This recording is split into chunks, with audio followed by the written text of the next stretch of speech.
我願以信譽為誓，竭盡所能，我願以信譽為誓，竭盡所能，對神明、對國家盡責任，對神明、對國家盡責任，對別人要幫助，對別人要幫助，對規律必遵行。對規律必遵行。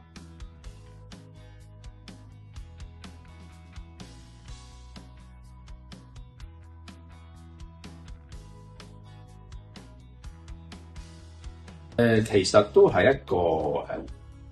幾小朋友嘅情況之下嘅。當年咧，我係讀緊小學嘅，咁我見到咧同學仔佢着住一套好靚嘅童軍制服啦，咁一見到之後咧，即係細路哥嘅時候已經有嗰種嘅感覺，好有型喎。咁嗰陣時已經咧係第一次知道童軍呢一個嘅制服嘅團隊啦，咁就好希望咧就會唔會有朝一日咧可以加入到呢個童軍咧？當時嗰個加入嘅純粹嘅原因咧係好虛榮嘅，只係咧話套衫好靚啊！嗱，我剛才又講咧話細路哥純粹係一個好有啲虛榮啊，即係覺得個套衫好靚啊，就好想加入童軍。咁但係當我大個啦，亦都喺社會工作啦，咁亦都接觸過啦唔少嘅一啲有參加童軍嘅一啲朋友好啊，或者一啲工作伙伴好啦，咁慢慢就會開始認識啦。咦，童軍呢個組織咧，除咗咧可能表面上啦，覺得係好有型啦，着晒呢個制服啦，跟住有好多堂上啊，有好多活動會參與之外咧，我諗係嗰個精神咧係緊要嘅。即係好多時而家我哋去參與一啲嘅活動，或者去參與一個組織啦，最重要嘅就係究竟對個社會有冇幫助咯。我係開始慢慢接觸咧童軍，同埋咧認識一啲咧有做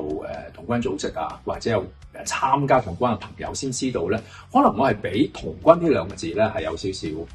我即係誤導咗。童軍咁梗係小朋友先可以參加噶啦，但係當我接觸咗童軍之後咧，我發現咦唔係喎，原來童軍咧係4歲開始就跟住咧無論你咩年紀咧，無論你係咩嘅性別啦，無論係咩國籍啦，都可以參加嘅喎。咁所以今次啦，我可以宣誓做童軍，對我嚟講咧係一個好大嘅意義嚟講。我今日年紀原來都可以咧係做一個新嘅童軍咯，於是亦都領略到嗰句説話咧，就係一日童軍，一世童軍。即係而家咧，我一世都係童軍。即係我好贊同咧童軍嗰個名言咧，就係而家大家見到啦 ，be prepared。呢一個名言咧，對於我嚟講啦，無論係工作又或者學習方面啦，我覺得以前學習嘅時候咧，我未認識呢一句名言啊 ，be prepared 啦。去到工作嘅時候咧，我就越嚟越發現咧，從來其實做所有嘅嘢咧係需要有去準備嘅咯。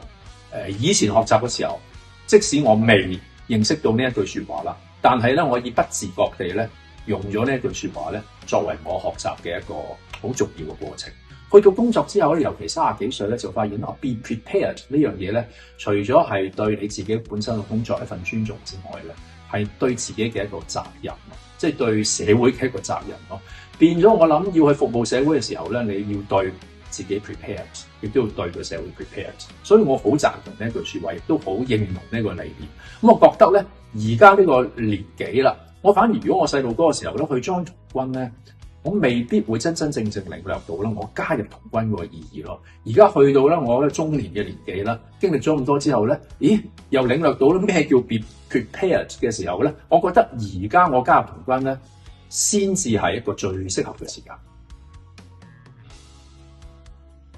嗱，嚟緊童軍115週年啦，雖然我而家先至加入啦，要我去講一啲勉勵説話咧，我好似有啲唔好意思咁，因為我係最後輩咯。不過我會寄語啦，就係無論我呢啲啦咁新嘅童軍啦，又或者係而家做緊童軍嘅朋友啦，又或者咧一啲未加入做童軍嘅朋友咧，我覺得咧而家呢個社會咧，尤其呢幾年啦，感覺上面咧個心靈啦好不安，亦都好混亂。我好希望咧就係話人與人之間咧嗰個嘅連結啦，去服務社會嘅精神咧，係可以一路推廣出去咯。咁童軍咧，絕對係一個咧好好嘅組織咧，就係讓人與人之間去連結，同埋將咧嗰種好善良嘅精神咧係發放出去咯。喺呢個年代，喺呢個世紀，我覺得係好需要呢一種精神。所以我好希望就係話嚟緊童軍啦，未來嘅日子咧會更發揚光大、發光發亮。